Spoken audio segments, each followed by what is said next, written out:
Oh, hey, sorry, it's a little bit dark in here. Let me turn on a light. Thanks for coming. Pull up a chair. We're about to play Skeletons by Jason Morningstar. The Skeletons is a meditative, structured, free-form game. You're a group of skeletons guarding your tomb from intruders, thieves, and vermin. And it's meant to be played a lot like a TTRPG. So why don't we see how this one goes? Definitely the first time for all of us getting an opportunity to play this one. So really excited to see how it goes. Let's listen in. All right. It's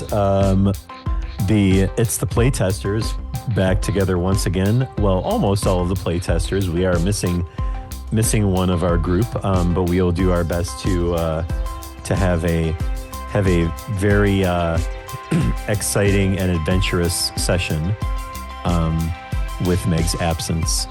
So tonight we will be playing a game called The Skeletons. And that's a game by Jason Morningstar.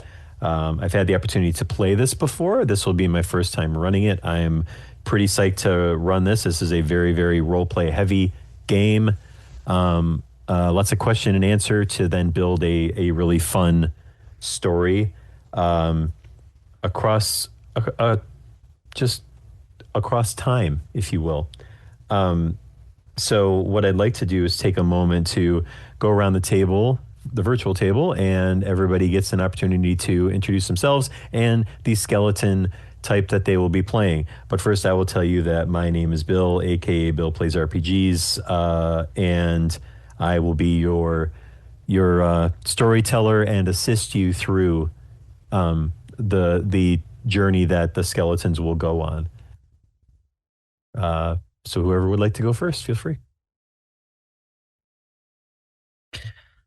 I'll get myself out of the way. My name's Eric, or otherwise the groggiest of the grognards. Gray of beard and grog of nard. I am playing the headless skeleton tonight.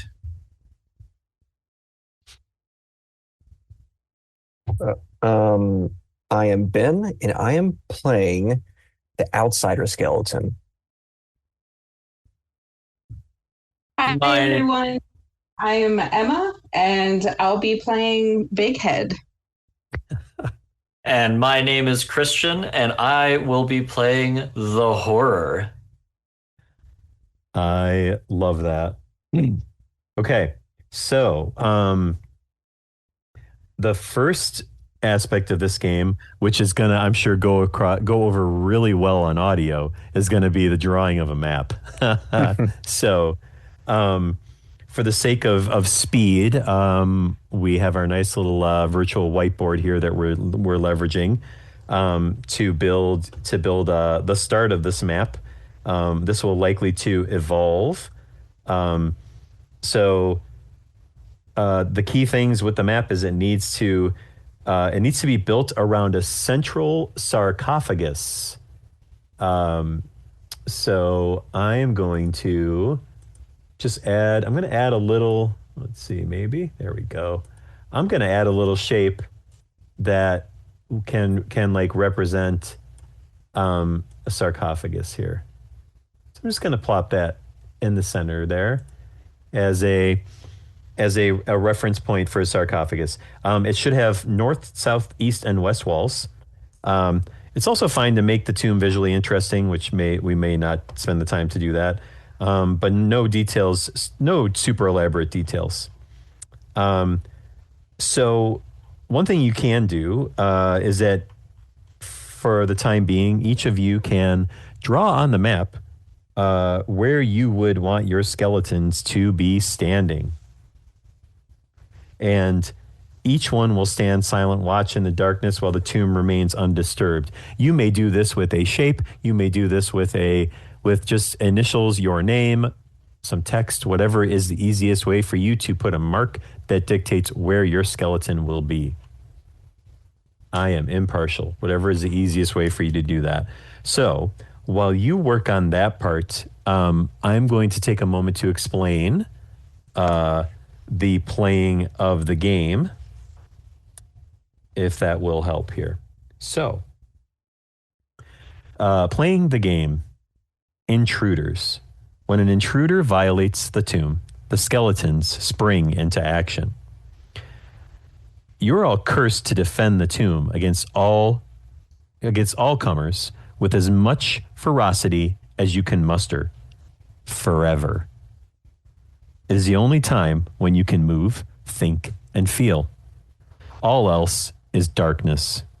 During an encounter, skeletons can communicate with each other telepathically, discuss matters, make plans, and otherwise exhibit a limited form of agency. You must always act to remove threats to the tomb and are incapable of any action that contravenes this goal. They can be clever. You can remain still to orchestrate an ambush, for example. But you cannot ignore or aid an intruder. While an intruder is present, skeletons may also remember bits of their past. Their minds are their own for the duration of the encounter, provided they are busy removing threats. Once the threat is removed, they must immediately return to their watch posts and be still. Skeletons win encounters with intruders. Tomb robbers, wandering beasts, and other pests are driven away or killed until finally they are not. The rules change when you reach the third part of the game. When it is time for your first encounter, I will let you know. Okay? Which will be here in just a moment. Let's see. So it looks like we've got locations for our skeletons. Is that correct? Or good enough, I would say. Yeah. Mm-hmm. Yeah. Wonderful. All right. So then we're going to do a quick, we're going to do some quick questions here. As far as your individual, with your individual characters. So for the headless, what scene is depicted in the fresco that covers the eastern wall? Oh, I'm going to say a still life, like scenery portrait of a lake with like a grassy area, like in the foreground, and people having picnics and playing games and stuff like that. That's so bright and nice. Yeah. Okay. I like that. Okay. This must have been a pretty fun person in this sarcophagus, I'm thinking. That's wonderful. Okay, so that's going to be on the eastern wall. There will be this fresco. Let's go next to let's go to Ben the Outsider. Mm-hmm. Where are the signs of pending collapse, damage, and decay in this ancient place? And then we should probably make note of that answer. Sure. So I'd say the stone columns that reside around let's see, is it all around the map, or is it just one singular place for these columns? That's up to you. Oh, okay. Yeah. Maybe there's one column at the north, like the center north of the room, that's showing a little bit of cracking. One wrong, like push could collapse. Okay. Okay, so we're going to say one stone column at the north looks very weak. Mm-hmm. Weak and damaged. That's wonderful. Thank you for that. All right. The horror. What subtle things in this place speak to a purpose far, far beyond honoring the noble dead? There are stone cables filtering throughout the tomb. Cables with a C, as in like cables with a C. Got it. And they pulse with light every once in a while. If you stay and take a look, you'll eventually see it. Okay. Pulsing with light. That sounds very odd, and I'm here for it. And last but most certainly not least is our cute little guy, Big Head. Big Head, what offerings were left to assist in the journey to the next world? Hmm. Um, I think we definitely had some coins and some treasure, maybe a few scrolls and paintings. Okay. That sounds lovely. Okay. Great. All right. And paintings. Excellent. Okay. Um, so, in lieu of actually being all in a room together where I would turn off all the lights, um, I would ask that you all please close your eyes. I mean, if you're off camera, I can't tell if your eyes are open or not, but um, please all close your eyes and we will begin. Years fly by like dead leaves. Everything is darkness. Everything is silence. You stand vigilant before the sarcophagus without thought or breath. Such is your compulsion. You do not remember your name, and still you watch. The flesh has fallen off your bones, and still you watch. And then one day there is light and motion, and you weigh your bearded axe and raise your shield, lusting for the fray, eager to measure your skill against these tomb-robbing children so full of blood. You'll never be alive again. But in this moment, in the chaos between violation and destruction, you truly live. And you remember what you once were, and you taste the sun. So, you may all open your eyes. Arise and protect the tomb, skeletal guardians, as an intruder is breaking in. So, we are going to start with the first intruder here, because we haven't really talked about like what time you're in, right? So this is really up to interpretation as we progress through the story. So you can see, and I'm gonna make a little. Oh, what's this little guy? Ooh, I can use a sticker. I'm gonna do that. I'm going to make a little sticker of a guy. I think, yeah. Oh, that's so small. Click on it and make it bigger. If you zoom in, you can just there we go. on the edges. If my yeah, let me make sure my stupid mouse doesn't freeze up. There we go. Okay. So this lad you see coming from the southeast corner of the tomb, and could very well be it appears that it might be a tomb robber.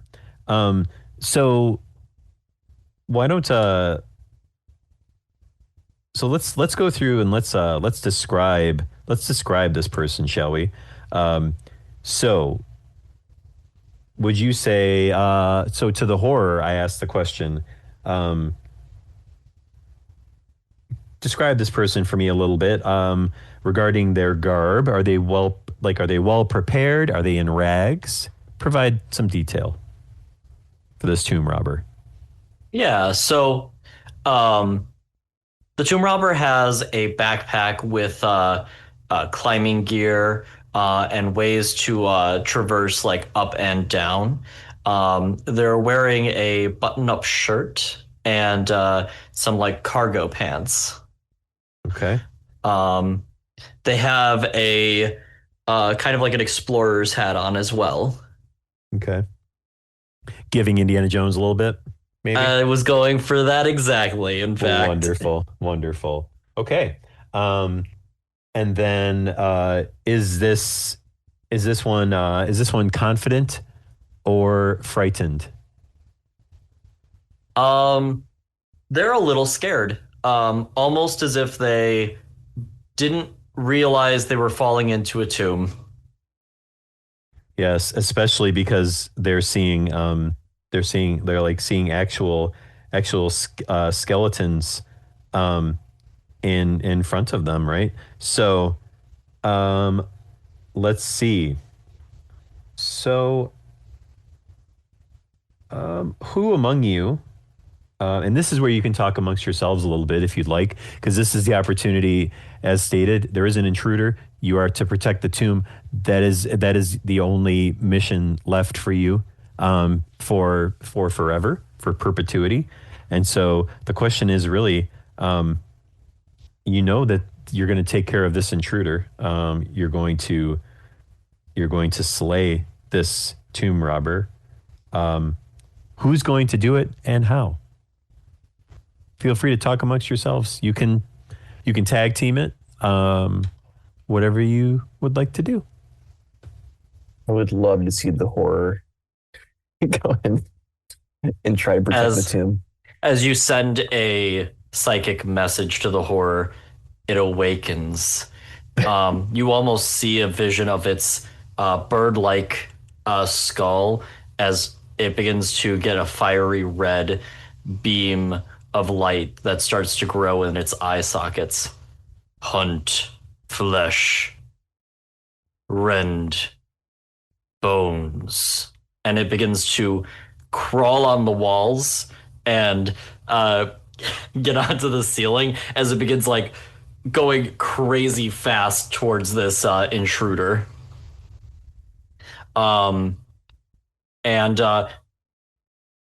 starts creating like these like scratching sounds all around the intruder. So the intruder is, of course, frantically looking around because it's not exactly the brightest of tombs, right? And is having a difficult time in really seeing fully. It caught a glimpse of you, but that's about the extent of it. So it's starting to progress almost a little bit closer here, like into the space, because it's just like sort of walking around like in a very non-patternistic way, looking up, looking down. Does anybody else wish to provide additional assist or support with this? If so, communicate amongst yourselves if you want to. Yeah. So I'd say just feeling a little bit of a kinship in the moment. For all those that are listening, the outsider is pretty short. He's a little short, stocky boy. So, and one side note, you do carry a weapon that suits your frame, and you have fearsome armor. So that's on your skeleton character sheet. But so not on the horror.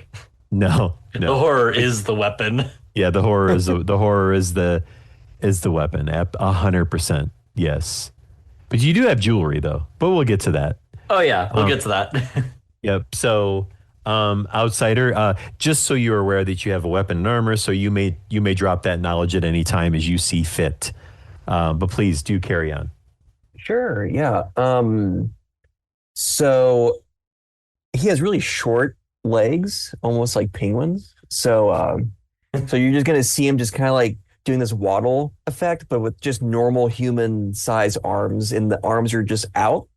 And I would say that his the double axes that he used to have in a previous life have now unfortunately corroded to these little but still deadly nubs of like little metallic handles. And so you just see these big, almost like you would see like, apes when they were like, they have their arms up, they're really long. And he's just getting these little nubby metal stakes almost. And he's just slowly waddling, behind the horror. So almost equally, you would be terrified, but also really bewildered at the sight of this. I would say that like as the very first time for this intruder, the cables pulse a like a green sickly light, and we're like right behind him, illuminated by the light. The intruder like turns around and we're gone.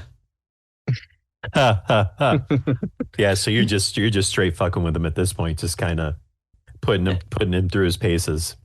And that's when I appear with Ben with the outsider right in front of him. Fantastic.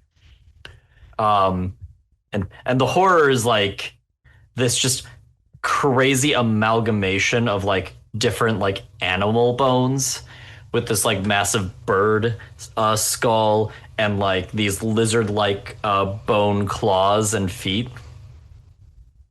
It just quickly like grabs the guy and pulls him up towards the bird face. And then as quickly as it did that, it just jabs the bird beak in through his stomach. Brutal. And then just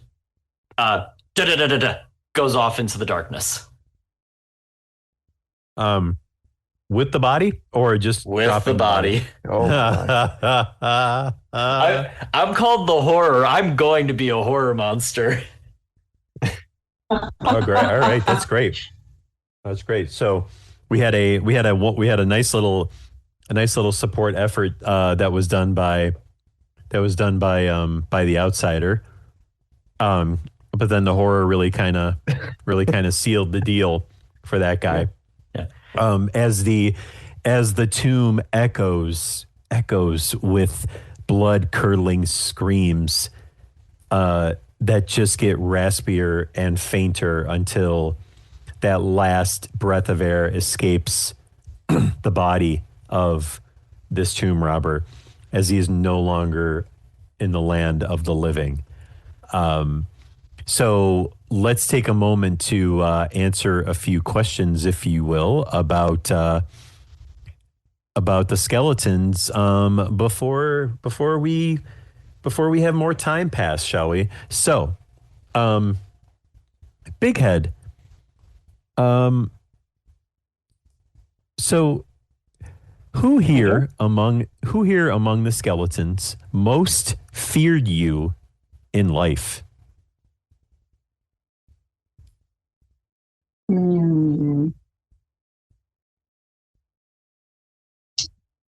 Headless? Okay. And why? Because mine's big. Because my head's so big. So, jealousy, perhaps?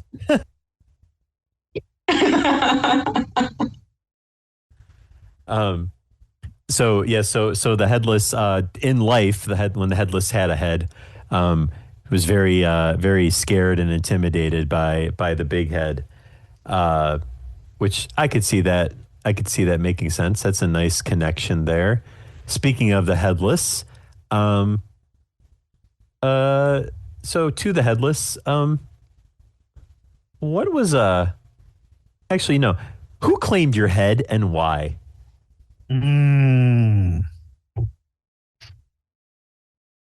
That's a good one.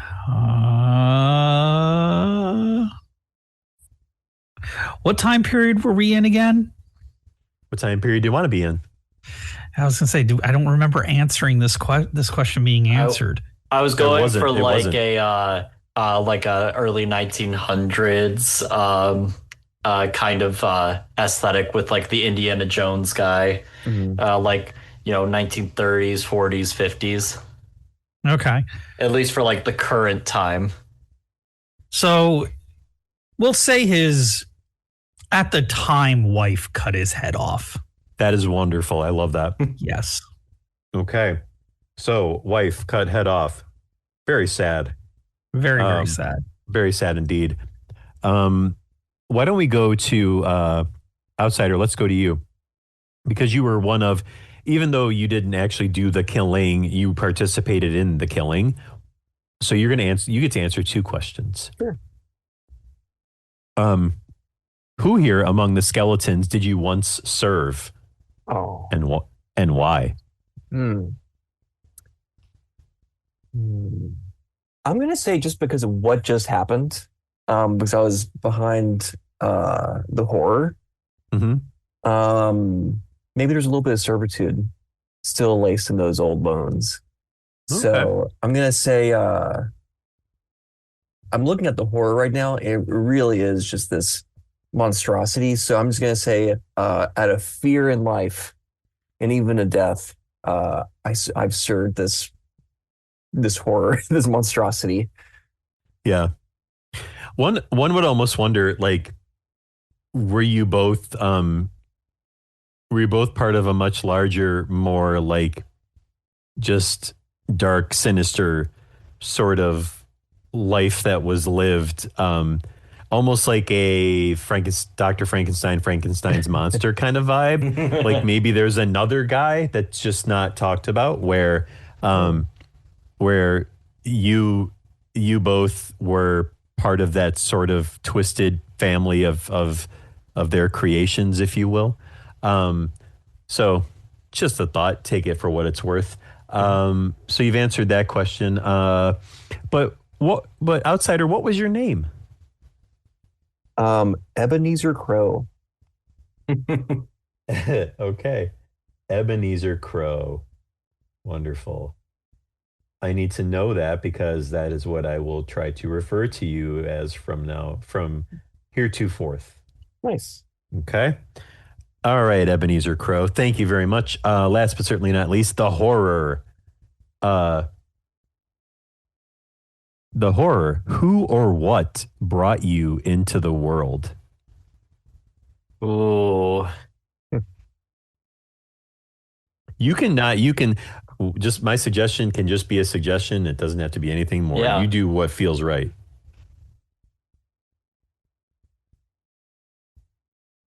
What was your suggestion? Oh, just about saying that, like, you two were both part of like a larger group of created thing. You know what I mean?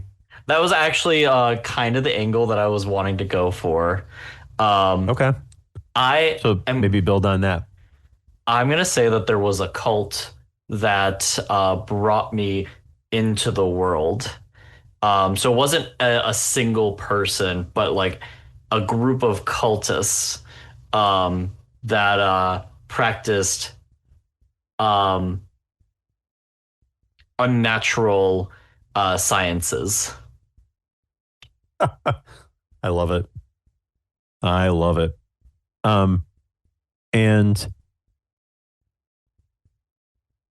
let's see. Oh, and who here among the skeletons once treated you with kindness? I feel like that's so easy. It was the outsider. Yeah. Like, Yeah. In fact, like, even in that interaction, like, that's the whole reason the horror, like, listened when the outsider was like, horror, we should go deal with that. Mm-hmm. Nice. Okay. So, so you all have answered your questions.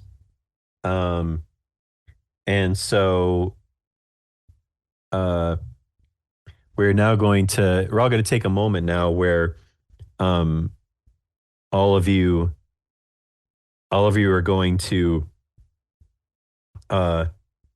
sit in darkness. And I will set a timer, and I will let you know when that timer is complete.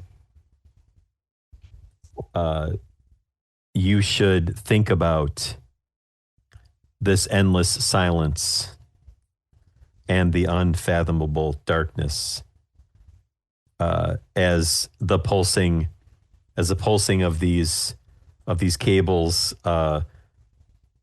slowly fades out as time has progressed slightly. That's the only semblance of darkness you get. One thing that is noticed is that it's really the presence of intruders, of things that are not the skeletons, that get these cables to react. So as any last remaining essence of life leaves the tomb from whence it came in, it just goes back to being darkness again, and you're left to just sit there and hone in on this endless silence and this darkness that is darker than anything you've ever experienced during a time when you were alive.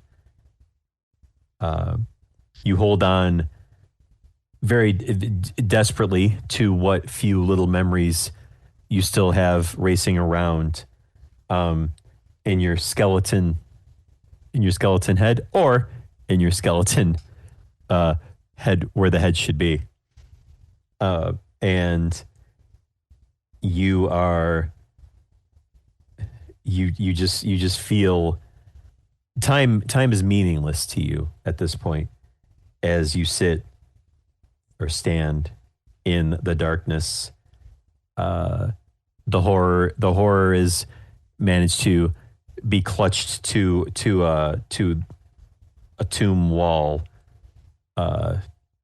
after you had done the deed, and you just hang on this wall, and you've been on this wall for there's no way to really know how long you've been. And then what feels like a second or two, as well as months and months potentially,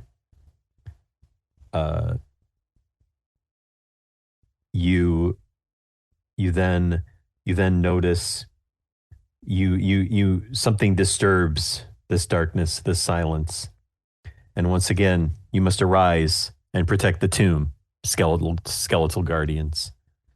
And it's at this point that you awaken and come back to what your semblance of life is now. And you have a new intruder. For the sake of ease, we're going to still use the same little icon here. But this icon just starts to just sort of this figure just kind of starts to float in from the north.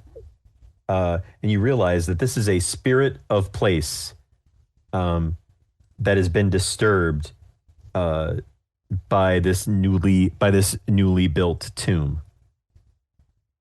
How do you drive away such an ancient and immaterial presence? I think Big Head should scare it off with the enormity of its noggin. The enormity of the head. Let's see. Big Head has an amulet. So Big Head will kind of just step forward and like hold up and pull their amulet off and hold it up between their like little hands, trying to get around their head. And as they hold the amulet up towards the spirit, they just let out this little shriek, like, ah! And the amulet starts to light up a bit. Okay. And what does this amulet do to this spirit? It kind of scares it off a little bit. It floats back out the way it came in. Nice. Yeah, you see it actually, like, it almost looks like it starts to, like, it briefly dissipates when the energy of that amulet first hits it.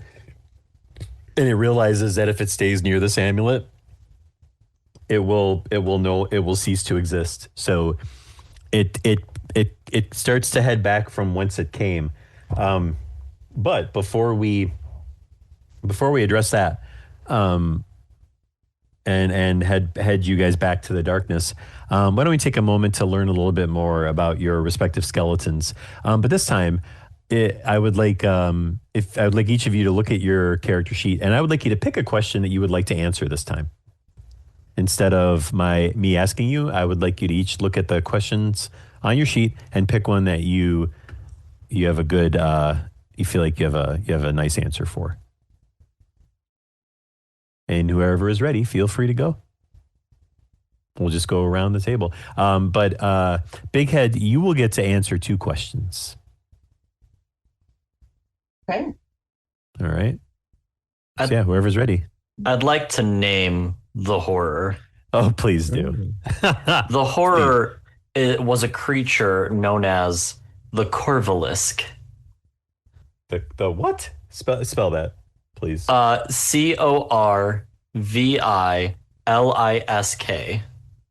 It's a combination of corvid and basilisk. Okay. I like that. I dig that. See, I would have I was waiting for you to just say some really kind of bizarre, like just normal person name. Yes, and they will all fear George. It'd be like Chauncey or something, right? Like just really bizarre. Daisy. Daisy Lou. All right, so Corvalisk, that is your name. Who is next in answering a question about their skeleton? I'll go. Okay. I will pick how did you come to be among these strangers in life and then in death? So I'm gonna say, because I'm so intertwined with the horror, Mm-hmm. I'm gonna say I'm gonna go, let's see, with some Indiana Jones vibes as well. So um while I was in life a part of the occult, I drew my own blood to bring to life this horror. But once the horror died of a reason I'm not quite sure about at the moment, but once it died, um, I kind of had a Indiana Jones 1 moment where the Nazis like face melted. So once it died, I just went, and it just just kind of like melted my whole being, and that's why you see just quite a few vertebrae in my spine just completely gone, and why I'm shorter than the normal. The horror is the Ark of the Covenant confirmed. Yes. Nice. So actually,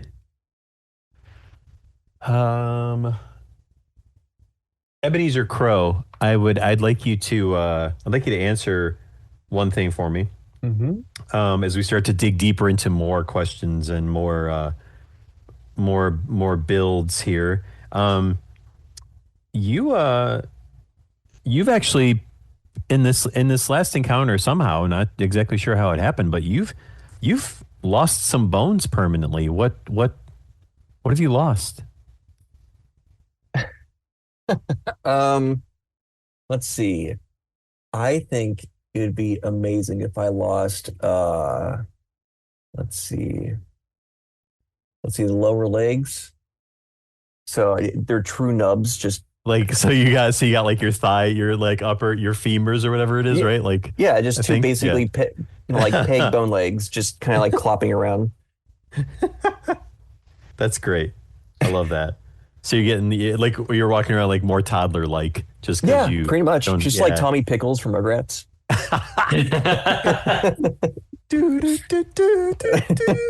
Nice. All right, why don't we go? Let's go to before we go to Big Head and your 2 question. Why don't we go over to Headless real quick? And what's your question that you want to answer? There weren't a lot of ones jumping out at me. I'm just going to give them a name while I try to figure out the answers for the other ones. Sure. And because we have an Ebenezer, let's do something equally in line of names. Okay. And I got to mess with people a little bit. Abraham Aloysius Washington. Love it. I was almost thinking you were going to go with the other half of Scrooge and be like something like Maximilian Scrooge.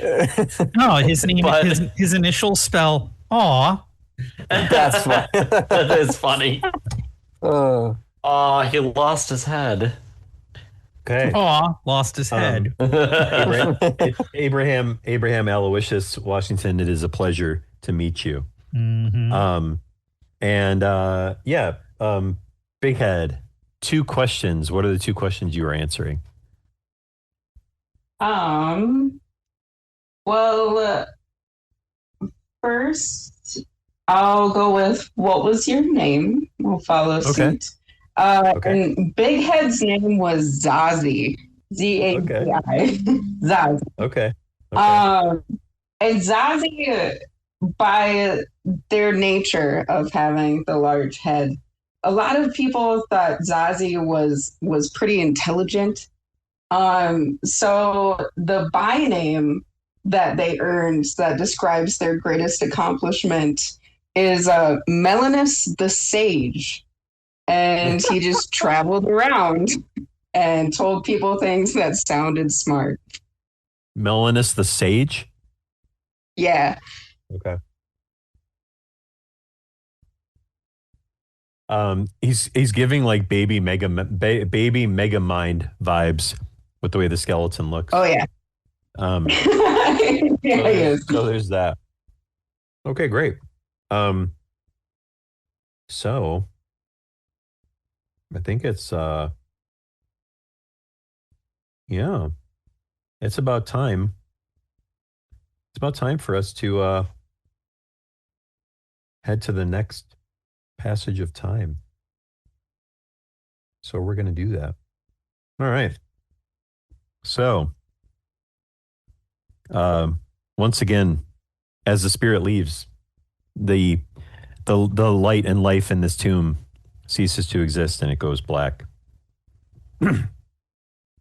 More time passes in the as the deafening silence puts you in just this.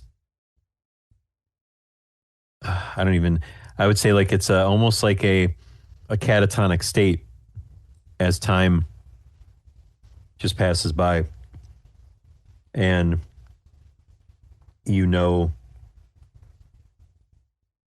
nothing more than you did in that moment when the lights all went out.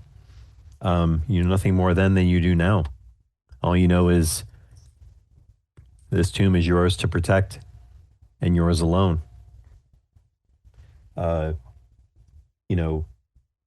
Abraham, you think and desperately try to cling to whatever memories you may still have. And it's at this point that as you're clinging to these memories, a year has passed, and you now must arise and protect the tomb once again, skeletal guardians, as a new encounter starts. So, this time,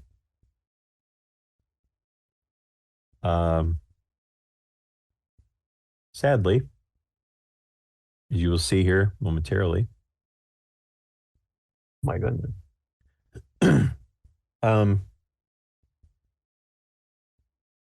You see a family seeking shelter.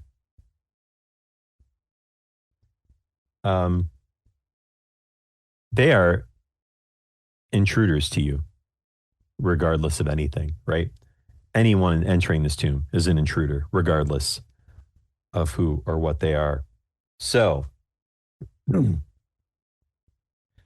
let's see. So, who is this family seeking shelter? Are they refugees? Are they creatures? Who or what are these? Is this family? Yeah, I like the idea of them being refugees. They're like soaked to the bone right now. Like there's a storm going on outside. Mm-hmm. Sounds good. And how dark do we want to go? So you've got a family. So you've got what we would say would be some sort of mother father figure, and two we'll call them two tween to teen youths with them. Well, we could just make the parents an example. Well, we can't actively help anybody. all intruders must be killed. So, Yeah. or you must, or either that or they must be exited from this tomb, unable to return again. So yeah. Yeah, so the horror woken up by the sense of blood running through a through someone's flesh awakens and will say will call on the headless and the outsider specifically and say, we must drive this flesh from the tomb. Creepy. As you see my like legs just kind of like do like this big like back and forth. I'm just like the whole body just rocks back and forth like a boat on a like on a stormy wave. So I'm on it. And Bill, I had the body from the very first guy. Would he be like skeletalized at this point? Not quite yet. It's more of like a rotting, decaying flesh kind of vibe. Okay. I still bring him. Okay. I give the okay right. symbol with my hand. It's not like I can talk. That is true, right? Yeah, that's accurate, right? So that's true. So I'm again climbing on the wall. God. And carrying this guy with like one of my legs. And it's just okay. like it's like hanging from the ceiling, the dead body. My gosh. You guys gave me something called the horror. I think you picked it, to be fair. Like, you know. We're not talking about who picked it or anything. I was just candid, you know. I was told, you know, hey Christian, you know, there's a guy called the horror, and you're like our like alien RPG guy. I don't know that I recall that specifically in that way, but that's fine. We can go with that. Yeah, so okay, so you're doing this. What else is going on? Is anybody else like engaging in this and because these they don't I'm gonna say they don't, as you're approaching maybe, but so Corvalisk is approaching, but I don't know that they really noticed that yet. So they kind of come into the tomb a little bit more, and it's kind of a little bit unnerving to the rest of you, actually. But what I'd like to ask a question though. Is that it would appear as though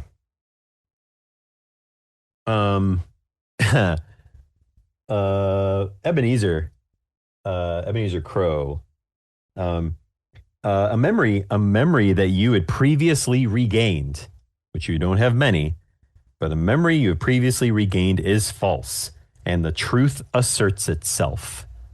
What is the memory, and which memory is it, and what is the truth?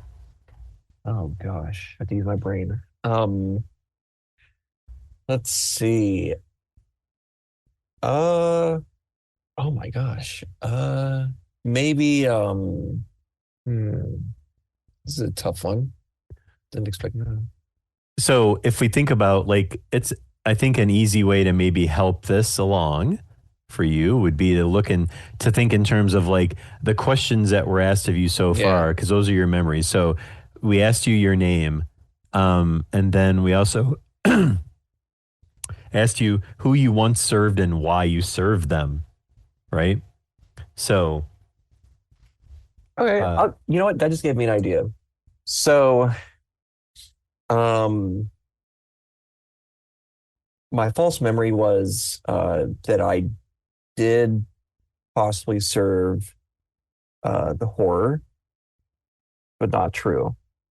Maybe the cult had other plans for why I basically resurrected this horrific being. But the truth of it was, I was supposed to be transmitted to this being, but the connection wasn't quite there. And so, Oh, that's why you're so messed up. yes. Yeah. That's why your body's so messed up. You got penguin legs. And so but there was enough of a connection, like it was halfway there, that when it died, I just basically fell apart. Ebenezer Crow. We are the Corvalisk. Gosh. I was really hoping I that's great, but what would have also been cool is if you'd been like that the horror actually serves you, and that you're like the outsider is actually a more powerful being. That would have also been a fun. That would have been a fun. That would have been a fun flip. That's also what I thought you were going to do. No, Right? no, I was so there for it. But that's great though. I love that. So okay, yes, they've gotten closer. They're getting into your tomb. We have the Corvus skittering over. What are you guys doing? Are you guys talking to each other and trying to eliminate this threat? I do kind of like ask the horror, how should we take care of them? Fear begets confusion. Confusion is easy kill. Okay. So I'm gonna say so I think my little guy is a great distraction for whatever the heck the horror is gonna do. I can only imagine. But so since they haven't noticed us, right? They got closer. Not yet. Okay. Correct. So I'm gonna make quite the racket. So if anyone's ever played a Bethesda game, you've seen like dead corpses, like NPCs. Their bodies will ragdoll and they'll kind of like flip all over the place. So that's basically like in a more realistic fashion. Just my little body just starts just convulsing, just making a whole bunch of racket. The bones like clacking on the stone. I'm just basically ragdolling on the ground, like bringing all their attention onto me and not so much on the horror above. Okay.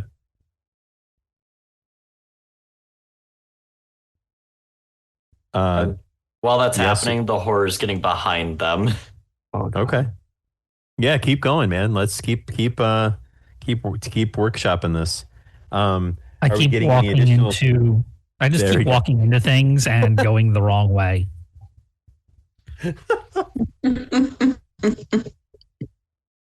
Hey, could it be possible if you accidentally, like as you're just aimlessly going everywhere, that you accidentally just bump into them? It is very possible. I like that. Or like kind of like, bump into one, just do the handy thing. Like, what is this? Like sink hands on head and hold. Not let go. So you're squeezing the head of like one of the kids as they're like they start screaming and the tomb reverberates with the sweet sound of the start of the elimination of these intruders. Oh my God. And that's when the horror drops the body behind them. Oh. Yeah, they all well actually, yeah, tell me what they do after you do that. Because I'm not in control of these guys necessarily. Okay. What happens to these poor folks that are trying to take shelter after that body drops? What's their response? Eric, what do you think? What's their fight or flight? I want to hear from the groggy grognard. I'm holding on to the head. I need a head. Oh my God! Yeah, take the head. Yeah. So like the headless is like pulling the head off of the child, and the parents are like trying to stop trying to stop him while the other child runs the other direction, and then the other body drops in front of them. If I may give one suggestion, as as Abraham Aloysius Washington is holding this head and squeezing harder and harder, because he wants the head. I feel like, would the horror consider being so kind as to maybe drop down and use its razor-like beak to make it easier for Abraham to take the head? I think that would be a lovely idea, and is actually where I was going with bringing the other body. Wonderful. Or give him that head. That's fine. I mean, whatever. Yeah, please take over. Oh, no. Fresh. It must be fresh. As the horror drops the body and the other kid like falls back after seeing this, the horror like slowly slinks down onto the ground and lets out this just like terrifying shriek. Okay. And then does a swift like jump dash, lopping off the head of the one that the headless is holding on to. Great. Which, he'll just kind of put on, situated on his neck bones and look around. Wait, or is the head functioning, like the eyes are moving around, or is it just this? No. It's Okay. just dead staring like Oh, gosh. out in space. Oh, these poor parents. And it's the look, and it's this horrified look though too, right? Like, Yeah. like just like Whatever just, expression like, when it got left in taken shock. off. 100%. Yes. Just stuck that way. And yeah, so keep making a face, it'll stay that way. right. So yeah. So now like Abraham, now you can hear the telepathic communications of your skeleton cohorts here now. As like, that's fine. That's sort of that's unlocked. You just unlocked audio on your on your character. So yeah. So we've got what? How many down? How many are? One's down for sure. One's 3 down. right. The one is terrified on the ground, and then the other two are probably horrified seeing their child looking at them. Oh, for sure. But what is? Yeah. How does Zazie contributing to this? So Zazie is like, he kind of saddled up next to the parents who are watching in horror, and Zazie is also watching in horror, like looking at them, like, and then looking back at what just happened to their kid, like. That's pretty cool. Yeah. So they're all pretty much those that are still alive are paralyzed with fear, I would say. So what would you like to do?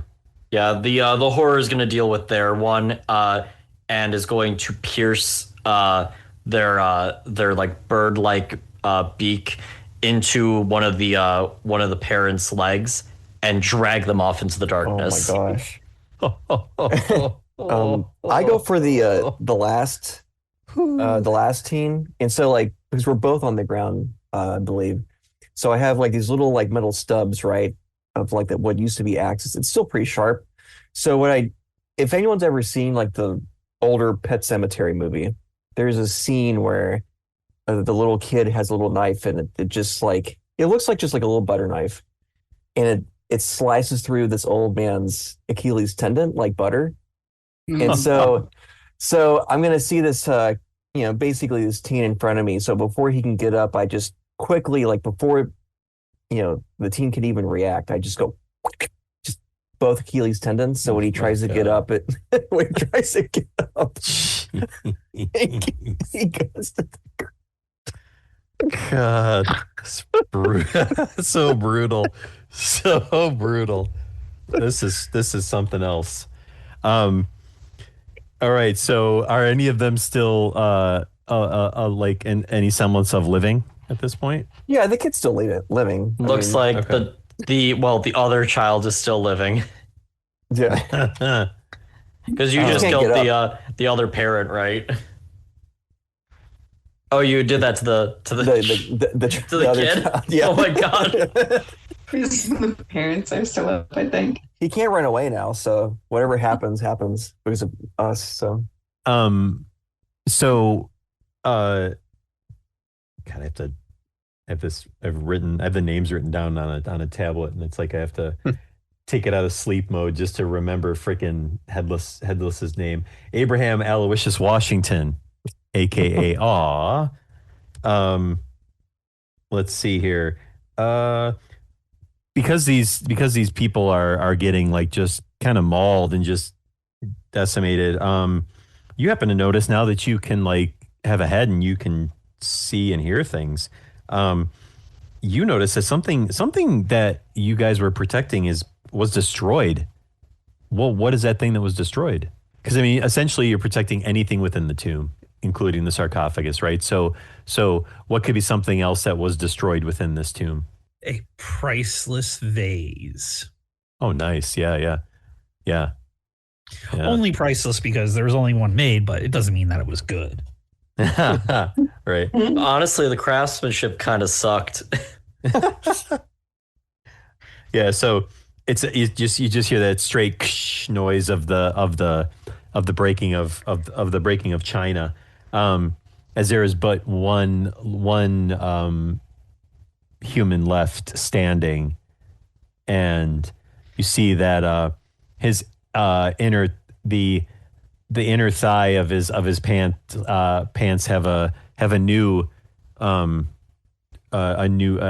wetness that has gone down as he's soiled himself out of paralyzing fear as he stands before you all, the last living one of his family.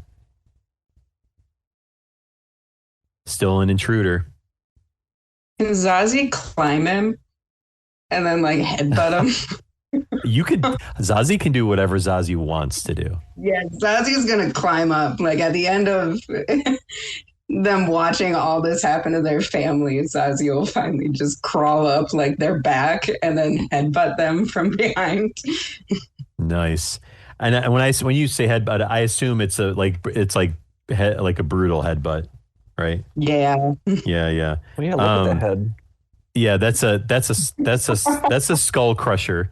As all of you hear the bones crack, as he slumps dead in a pile with the rest of his family, except for the one that the horror just decided to kind of walk off with, because that seems to be his jam, and that's totally fine. We're all okay with that, right? Let's go to question time. This time, all of you partook and took part in. You all helped.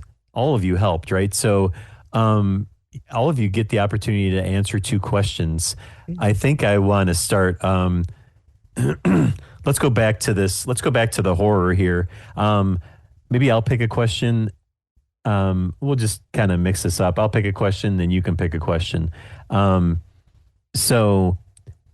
The question I'm going to ask the horror, what connection do you have to those that you've just killed or driven away? And what memory did they evoke for you?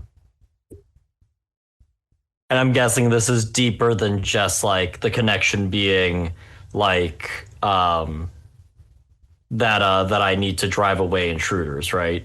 100% yes. Okay. There's a separate lore connection that is not. Yeah, because essentially, although I haven't described it to you, there hasn't been like you've really right now. The only time that's truly passed has been like maybe about like a year and a couple months.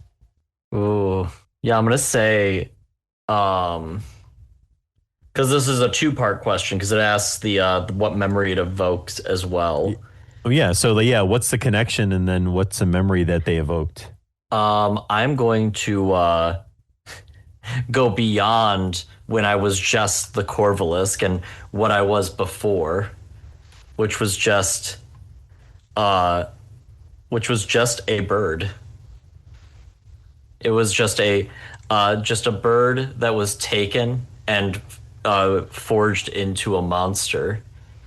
And the connection that I have with like these people is actually their family connection, because I, when I was just a simple animal, was taken away to become this monster from my flock of birds. Dang. Man, that's some serious animal vengeance right there. That is wonderful. Um, and then why don't you pick I going to go grab a beverage really fast. So why don't Corvalisk, why don't you pick the other question to then answer? Let's go with what thing in this place came into being alongside you, and choosing from among those already introduced, and to notate that on the answer. I'm assuming that is not just talking about like the other skeletons, but also the stuff within the tomb. Mm-hmm. Anything we named off, yeah. Yep. Yeah. So I'm going to say, actually, the fresco. I'm gonna say, you know what? I'm gonna go even further than just came into being alongside me when I was a bird and not a monster. From even before, like the like what happened to me. Okay. Because maybe this place wasn't such a dark, evil place before the cult came into being, and Nice. it wasn't, and it was all a dark thing that transformed all of us into something worse than what we were. Ooh. Okay. All right. Because Building a sizable little chunk of lore development right here. That's great. like, what was the fresco of? It was like a picnic. It was like a Yeah, it very was like nice scene, yeah, right? It was a total like picnic park, right? Like type of vibe. Lakeside, a little bit of grassy knoll in the front type deal. That's great. Um, let's go to Zazie. Who Zazie, who was the reluctant object of your unwavering devotion? Um, let's say it was their childhood friend. They Okay. seemed like they were super cool and they were really good at everything. Okay. That's really sweet. You are able to answer. I know there's not many left, but you are able to answer um a question of your own if you'd like, or save it for the next time around, because you've got, I think, two more questions that you could choose to pick from on your character sheet Yeah. if you'd like. How about what trophies have you collected from the intruders? Yeah, Um, love that. from each intruder, Zazie thinks it's fun to collect a toe. So from each intruder, Zazie goes and takes their little pinky toe. Love that. I love that. And he's got like a little pile that's next to where his position is on his general station position is. Yeah, he has his favorites. That's wonderful. Competing with the horror for having like stuff in their section. Right. Yeah. Exactly. Exactly. So I appreciate that. Let's go to the headless here. Whom so well why don't you pick a question first if you'd like, and then I can ask you one if you want.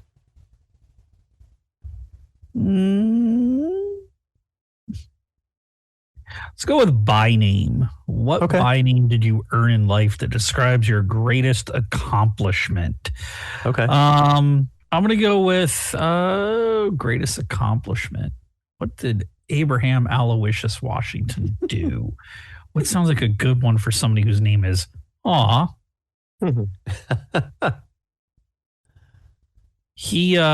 We'll say he wrote a book, like just like a short story.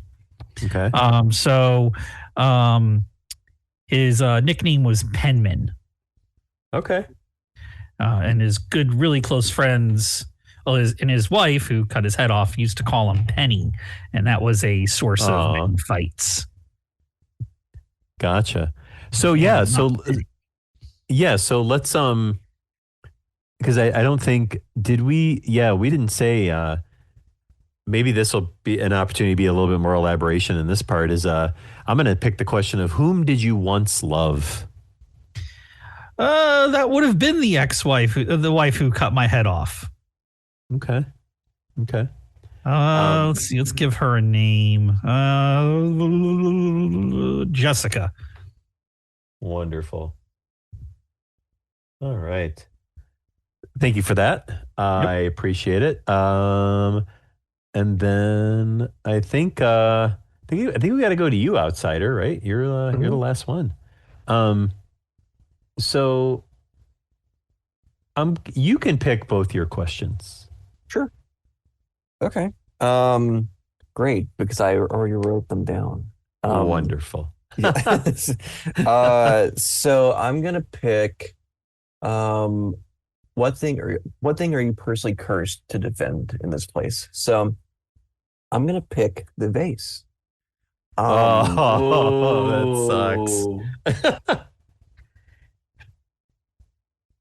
Okay. Yeah, so the vase is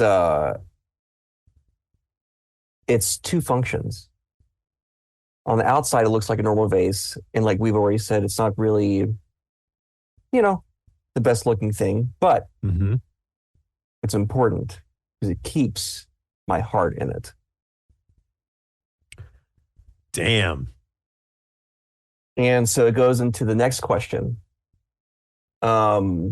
So your by name, my by name. Yeah. It's the anointed one, because I was anointed to sacrifice my heart to be put into this poor bird to be made into a horror.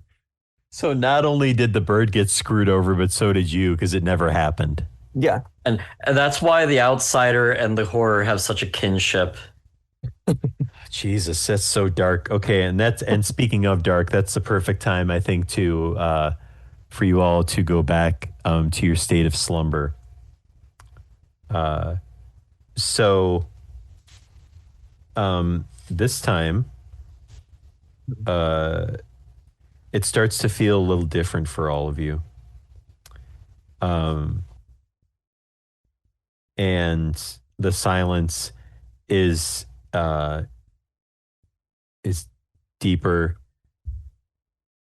and more empty than you've ever felt it to be.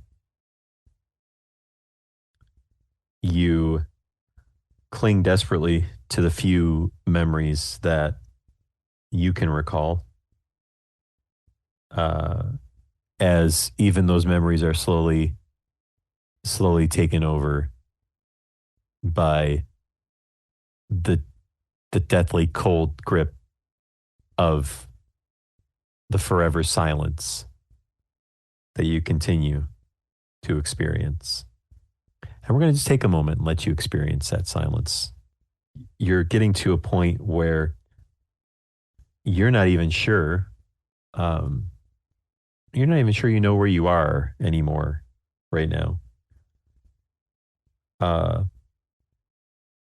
darkness has taken on almost a different persona, to the point where it's started to become like almost like a nurturing blanket to you, as the silence like sort of pets the top of your head, as it's trying to continue to lull you to a state of endless sleep. And the silence actually begins to almost take on a noise. It's at one point high pitch as much as it is a low drone. And then you actually have to second guess to yourself and think, is this even real? Is this noise really there? Or Have I just created it out of nothing? And it's at this point that you all awaken and you arise and protect the tomb, skeletal guardians. And it's at this time that you notice a rather significant crack that has developed in the northern wall of the tomb. And through that crack, you see a pair of professional tomb robbers. Okay. Now, what I would like to tell you, is that whereas before, year, couple months, centuries have just flown by in the blink of an eye, if you still had eyes. And so if out of game, if we're saying that this setting was around the early to mid 1900s, we have now gone into the future. 2150, it would seem to be. So, a pair of professional tomb robbers, describe them and tell me how they are working as a team. And then also what object immediately attracts their attention in the tomb. Let's start there. Feel free to divvy up the answers if you choose. I think that they would immediately be drawn to like the different like coins and pieces of treasure strewn about. These are professional tomb robbers. They know to look for like the old metals that would be able to stand the test of time, rather than like the scrolls or paintings that have probably been worn at this point. For sure. I agree. Why don't hey Zazie, what do they look like? I mean, this is a future. What do they look like? I feel like since they're, professional, like grave robbers and tomb raiders, they would almost have a little bit more of like a uniform looking type thing. Like they look Okay. like they've been working together. It's almost matching outfits. It's a little funny. Yeah.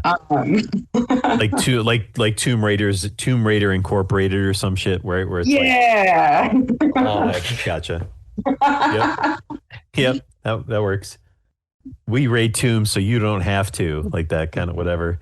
Yeah, there's like the flashlights like on their head. Yeah. Old skeletons got you down. They keep killing you every time you go into their tomb. Well, fear not. Tombs R Us are here to save the day. And for just a small fee of 99% of what we find in the tomb, we will go in there and take care of it.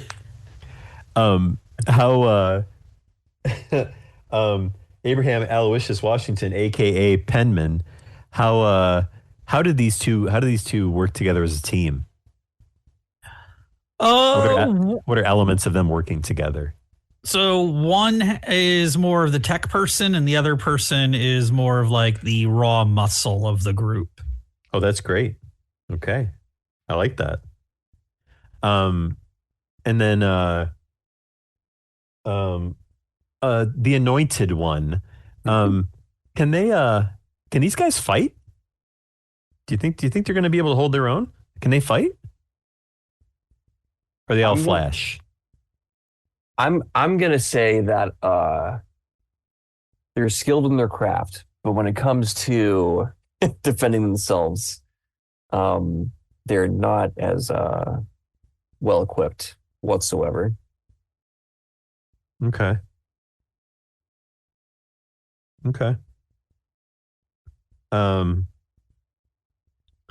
Let's see. So check my little notes here.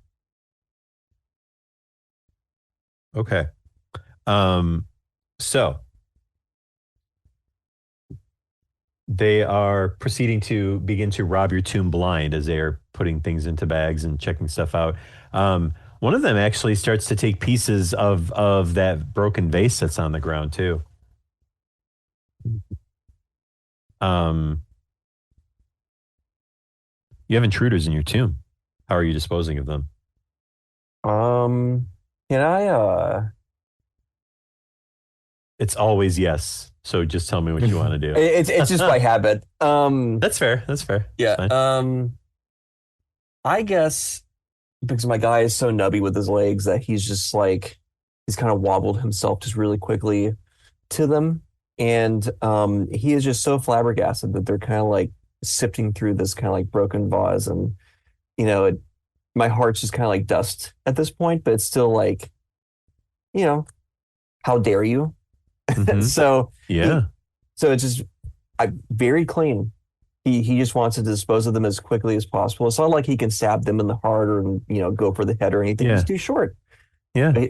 But I do have enough knowledge that if he just pokes the right spot in the leg, he gets an artery. Yeah. So bam, he's gonna do like this quick little like stabbing motion and just Yeah. everyone like all the robbers around him just see this kind of like big like mist of like red mist, and so every few seconds you just see it just go.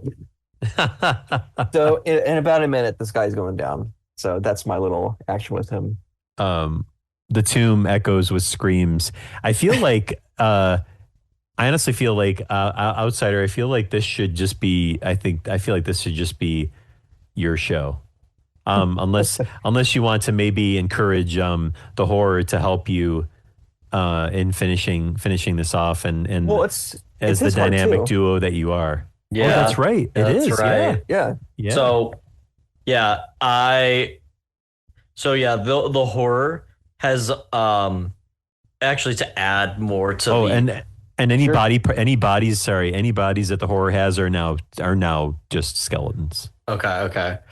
I feel like just to add to like the whole idea that we're supposed to be one, the horror first heads to the outsider, picks you up with his legs and begins like just crawling on the ceiling with you hanging down and brings you straight to them. I can imagine myself like when I did the whole stabbing motion. It was like this clean little like I just fell really quick like a T pose, and then bam, Mhm. like got the little artery. So like when that guy's like freaking out, I imagine like I'm now covered in red, and Oh, for sure. so I guess they have lanterns, right? Or like no, well, this is the future, so they probably have like some kind of LED lights. Or, Sure. Yeah. yeah. Yeah. Sure. They've got like dancing lights, like these floating little orbs. And so when they have the lights drawn on me, they just see this almost like smiling little munchkin of a skeleton, just kind of just like looking at them and like drenched in red. And so I just Love it. and it's just like this vision, like or like the visual is just me now, just in the air, just like stabbing the air, just like towards them. I'm just slowly inching great. towards them. I love that. That's wonderful. And as the horror drops the drops the outsider so that the outsider can do his damage, he will then climb behind them and drop, turning around to attack the other one Nice. with like a quick clean motion, one claw through the entirety of their stomach, going out the other side. The ivory white now coated in crimson red, as the man breathing his last breath and letting that death rattle out sees within the Corvalisk's eyes that there are gemstones embedded in there, 2 rubies, as Man. as red as a blood moon. All right. That was intense. Um, Do you think I would do any less? no, not at all. So to the headless, I ask you a question. What thing in this place did you lovingly craft with your own hands? Repeat that. What thing in this place did you lovingly craft with your own hands? Well, since I was able to get my hands on a head for a little while, I crafted a small diorama of the fresco. Okay, great. Love it. I use little things like, cockroaches and mouse skeletons. Oh my God. Okay, that's great. I love that a lot. Let's see. So, I feel like most everybody else has had the opportunity to answer a question or answer all their questions, I think. I am missing one. And what is your one? The by name that I earned in life. Yeah, so give me your by name. I think that it is in a way an opposite to the anointed. For I am the unholy crown. Okay. Dear Lord. All right. There's one I haven't answered too.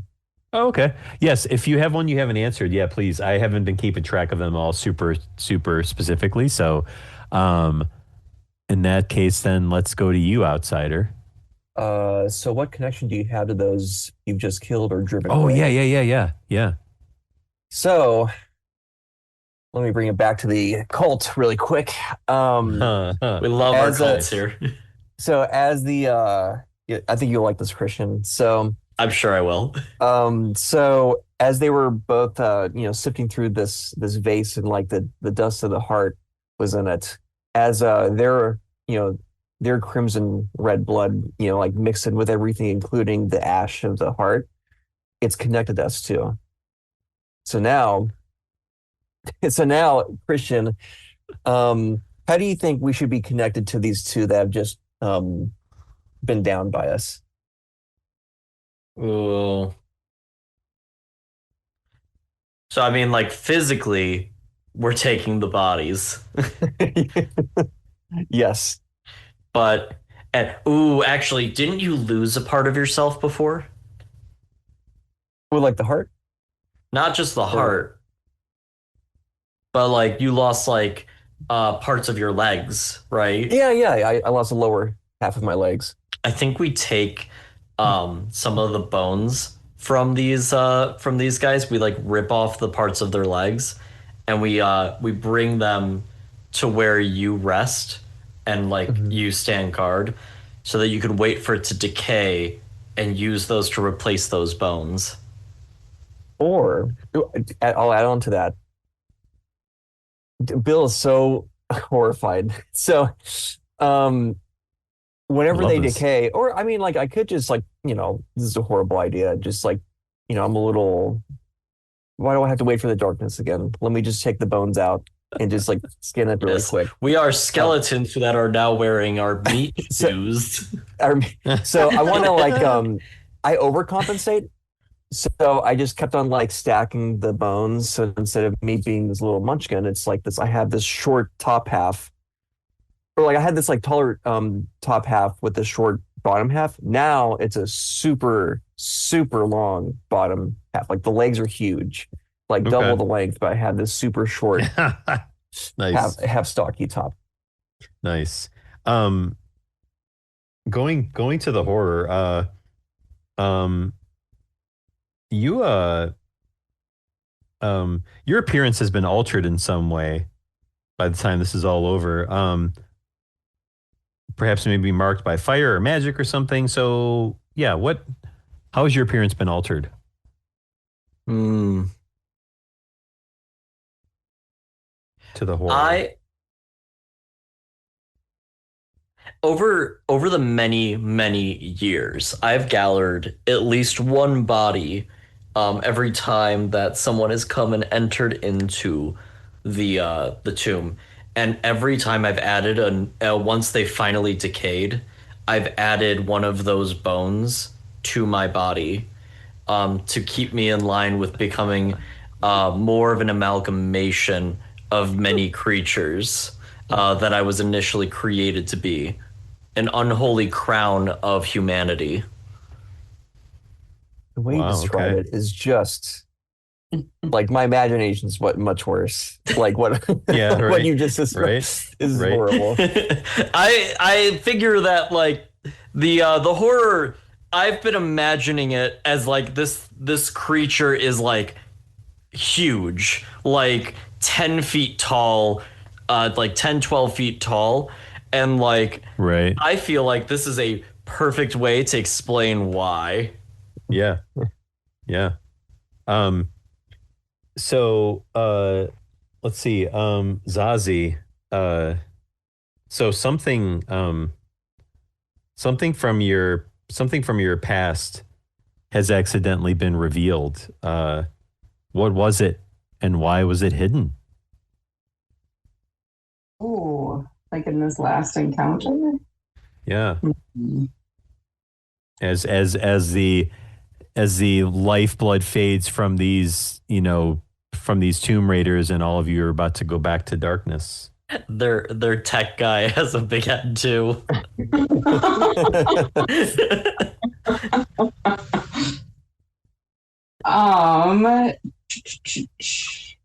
Let's see.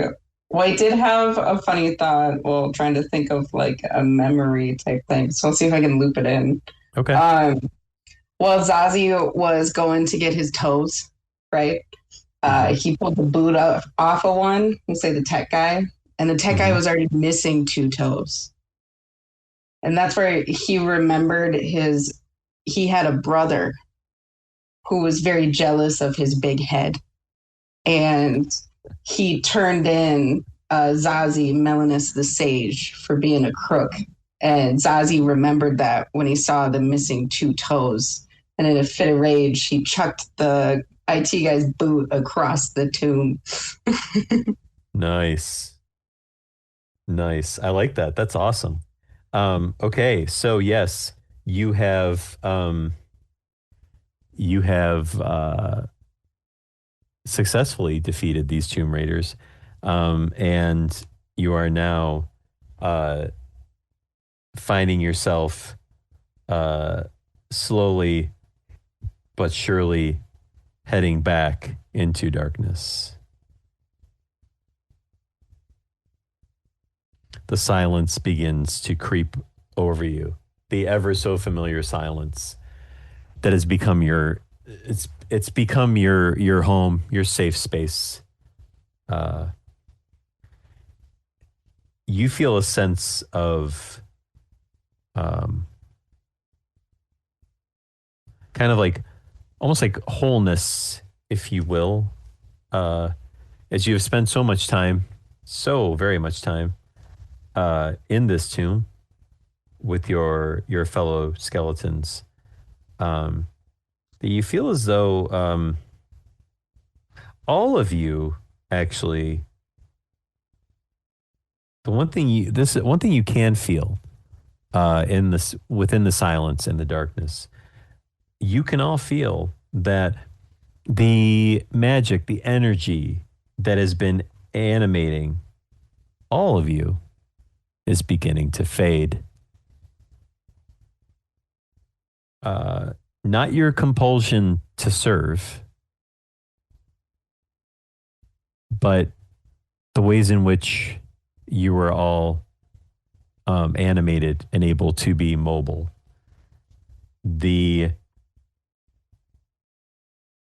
You can all feel as there's like random breezes that come through this tomb because there's a giant crack in it. You can feel like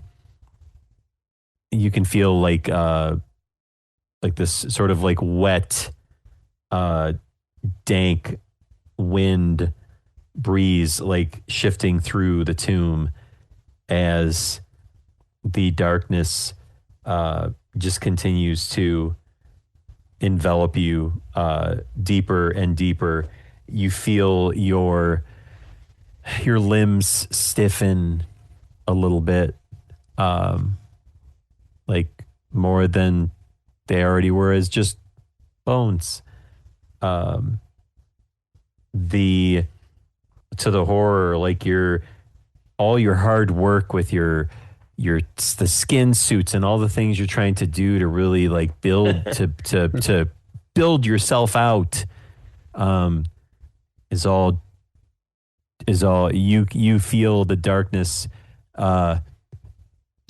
almost strip that away from you, and there's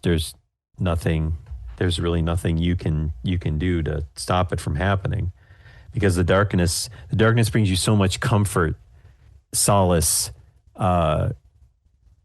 You almost feel at this point now is that and not only you, to you the horror, but the rest of you, like you almost feel like if you have to keep being awoken, like it's not, that's a state of discomfort as you become more used to this silence, more used to this darkness, and it's to the point where it's very much a part of you all.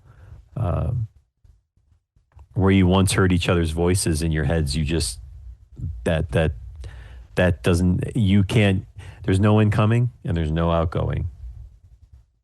There's only the sheer deathly loud silence, as you are very, very abruptly all awakened, and you must arise and protect the tomb, skeletal guardians, as you are now in the desecration, as a millennium has passed by. You awaken to see that there is layers of dust covering the sarcophagus, covering some of your bony limbs. So to you, the headless, no longer headless, any kind of whatever flesh you could have possibly had on that head is long gone. And you are truly a full skeleton once again. All of you feel a little bit stiff, as you look to the northern tunnel, to that crack, and that crack has gotten so much bigger. Maybe. Yes, there we go.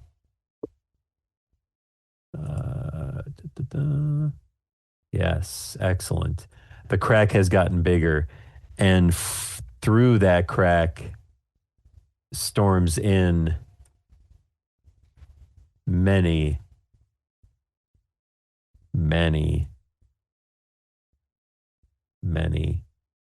did I say many? There we go. I think that should be many enough. So very many plunderers break through. Many of them are they're carrying shovels, picks, axes, and different types of utensils and things that are foreign to your vision, and behind them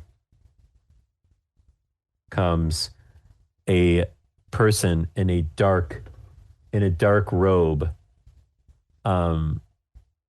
and this person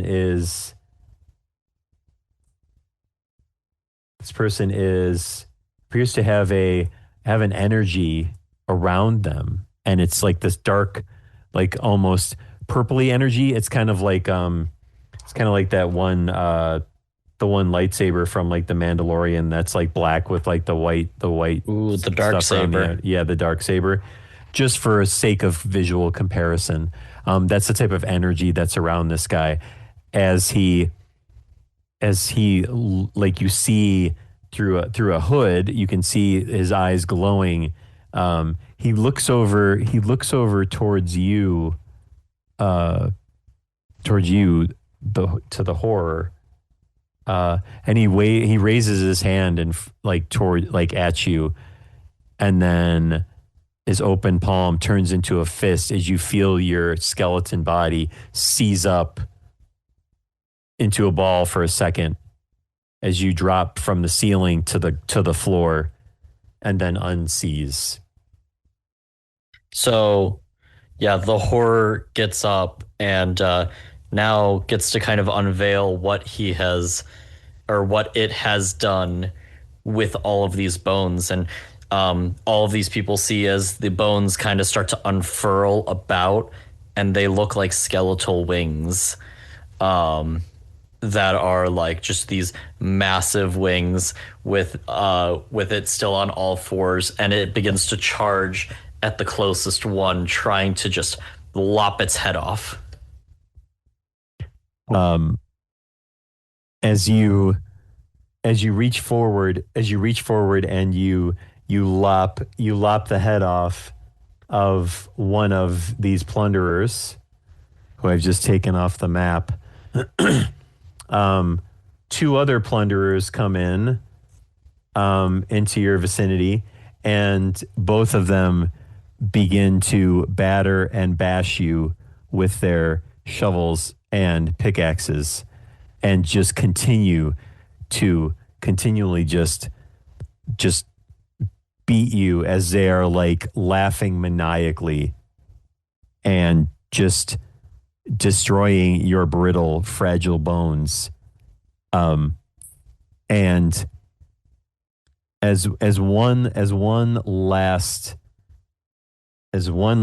effort, with the remaining wing parts that you still manage to have on you, you get a brief moment where you arise almost like a phoenix, from the ashes would, right? And you're able to spread what's left of your wings as you reach to near the ceiling, and as you're about to just touch it, the cloaked person reaches his hand out again, closes his open palm, and then twists. And you clench up, you distort, contort, and fall to the ground. Am I still able to talk with everyone telepathically? On your fall, yes. On your fall to the finny, yes. Ebenezer, I'll never fly again. And then I fall.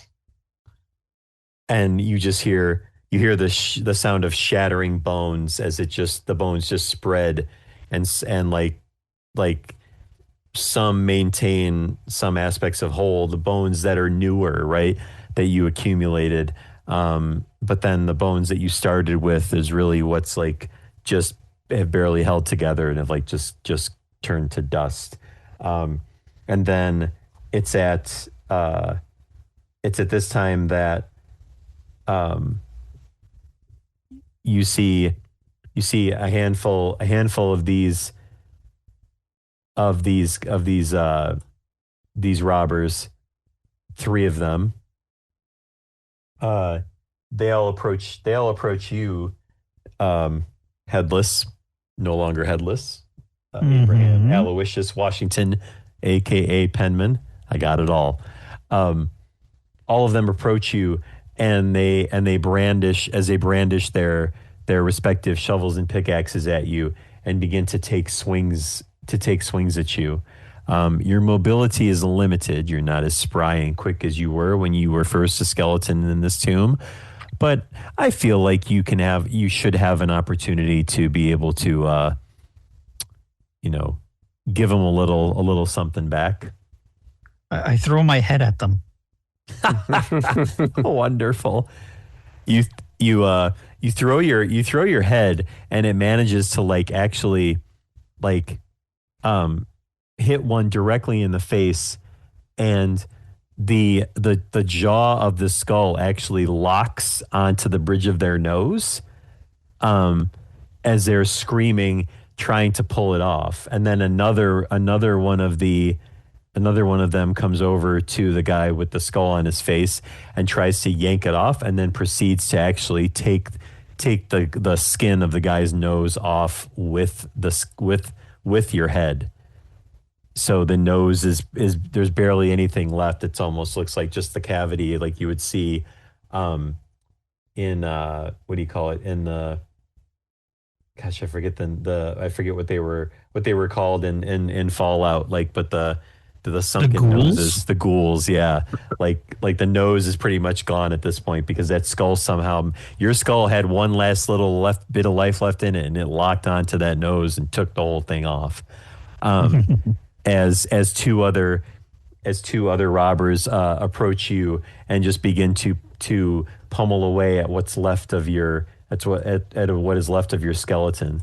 It's at this point then that this person in black proceeds to slowly hover forward, and he stands by the sarcophagus and waves his hand and pushes the lid off of the sarcophagus, and it flies off, and that lid flies off, and it is heading in your direction, Zazie. Like coming right for you. Heavy stone lid. What are you planning to do?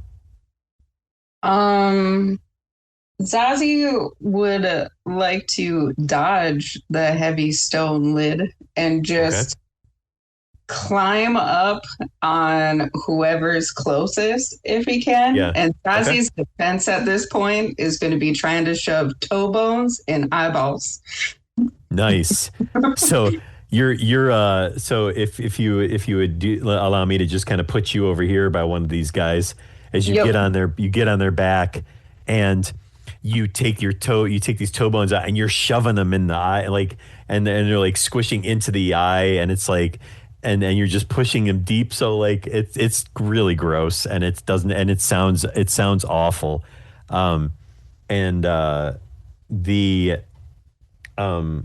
The anointed one, you're just hearing this squishy, gross noise, as you can actually hear Zazie's like little maniacal laughter faintly in your head as it starts to like kind of fade away slightly, as two of these robbers, they come back around to the backside of Zazie and begin to just beat the crap out of him with their shovels and pickaxes to try to get him off this guy.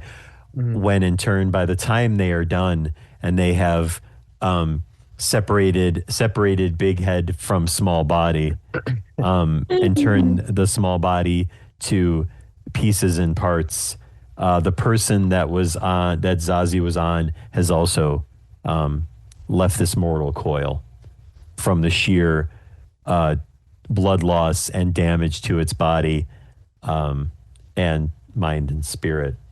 So,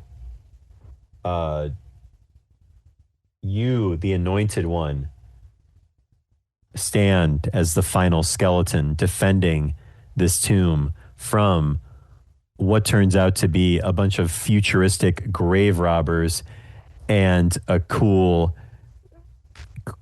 slick little neo-necromancer type guy who has been using his magic to control. And now he is slowly beginning to raise a rather significantly large skeleton from out of the sarcophagus that sits in the center of the tomb. What else could go wrong? I would allow you, if by all means, if you can come up with something. Could you, in what kamikaze type of way could you eliminate the threat, but potentially, but likely at the risk of yourself? The column. The broken column. There's the pause. That's such a good idea. Okay, I'm gonna combine my idea and your idea. Okay. So as I see the horror fall once again, not just in life but also after death, I go, oh no, not again.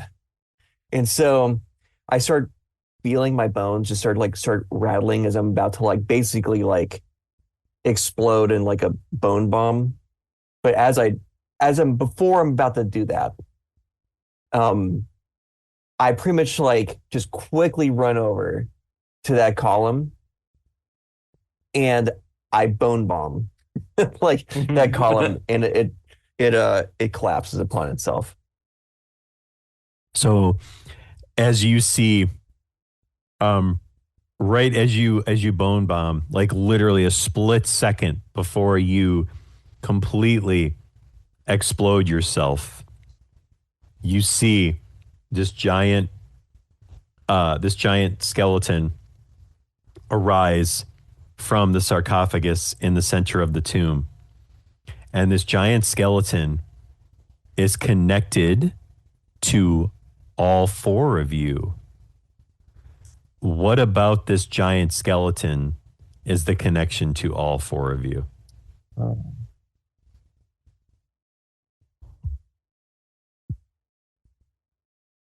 don't know.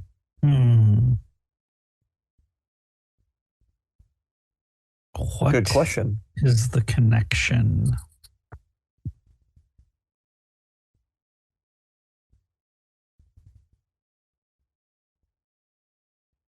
I'm trying to think our pasts, but they're all I wildly different. So I mean, they might be wildly different, but we kind of have a timeline.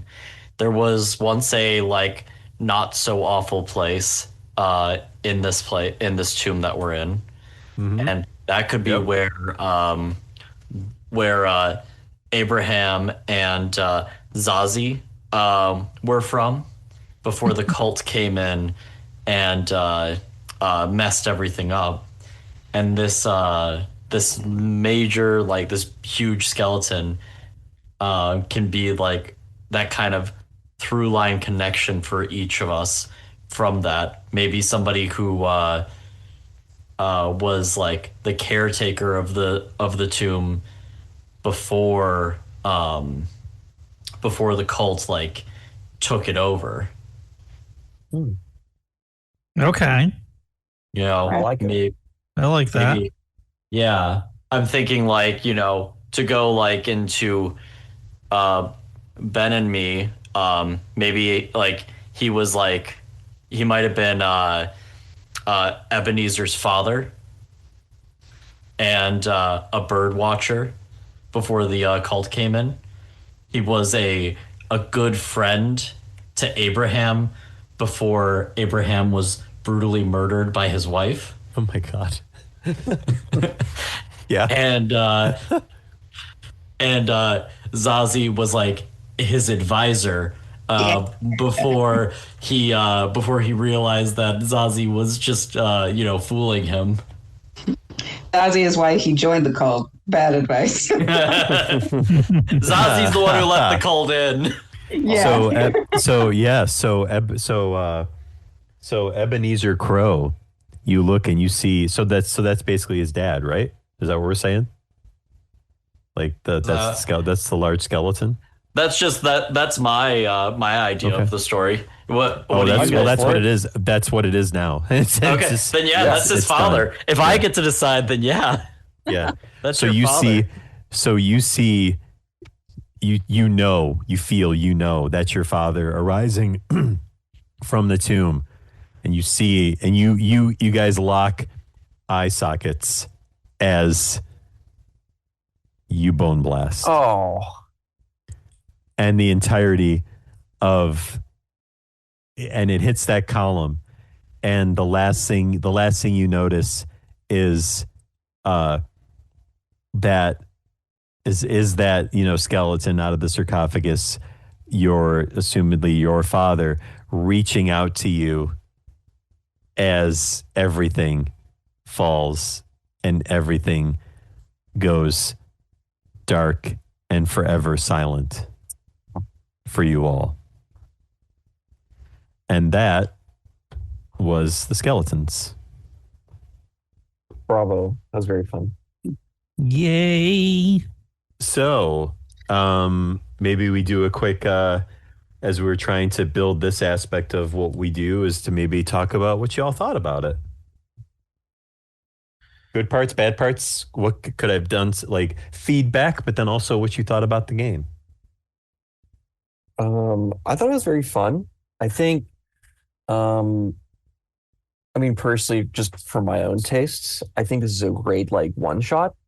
I don't know if I would maybe like revisit it, other than maybe like if I like ran it with like my own friends, that would be 100%. something, you know. But I think other than maybe like two, maybe three times, you've probably explored everything about this game, at least in, you know, in my point of view. But other than that, I think it does its job very well in like what, 17 pages, if I was counting. What I like is that the book encourages you to write your own things in it as well, which is fun. Which I haven't done that because I've just ran it for the first time. I also think it does well. Like, I don't know if this was just purely like you like putting this in there, but just the way it was ran, and I don't know if it was part of the rule set as well, but the emphasis on collaborative storytelling and like other players like just popping new bits of lore, and we're all like working together. That was a lot of fun. It did its job very well. I mean, that's really all this has, because this isn't a game. This isn't a system. It's a guided improv session. Yep. With exactly. baked in prompts. That's exactly it. Yep. Yeah. Yep. I mean, I think that this is like Ben said, you know, I put it as a beer and pretzels thing. Like, you got a bunch of people over the house. You don't want to go through the complicated hassle of making characters, getting dice, like doing all the, you know, last minute prep work to try and throw a session together. This is a very good thing that you can use to slot in and do those role playing things.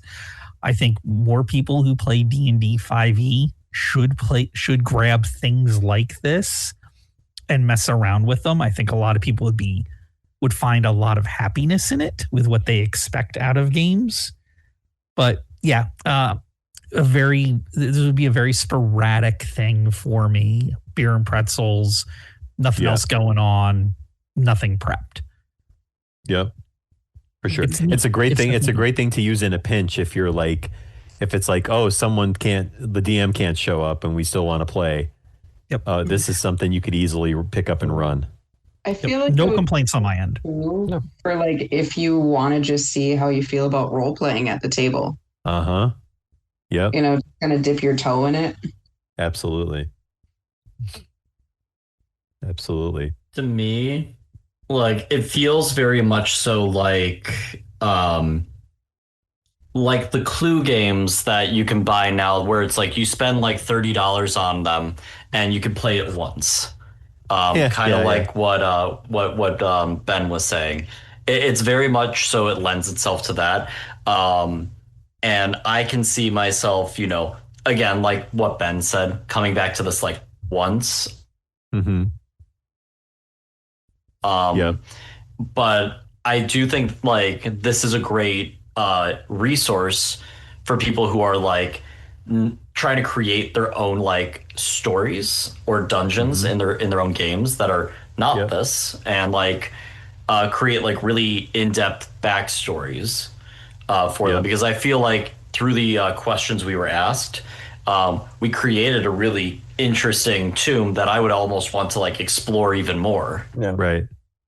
And I also do think that the system does a very good job of making you like kind of care about like the skeletons, care about each other, which is something that is difficult for many RPG systems, and difficult for many like, you know, kind of collaborative storytelling systems.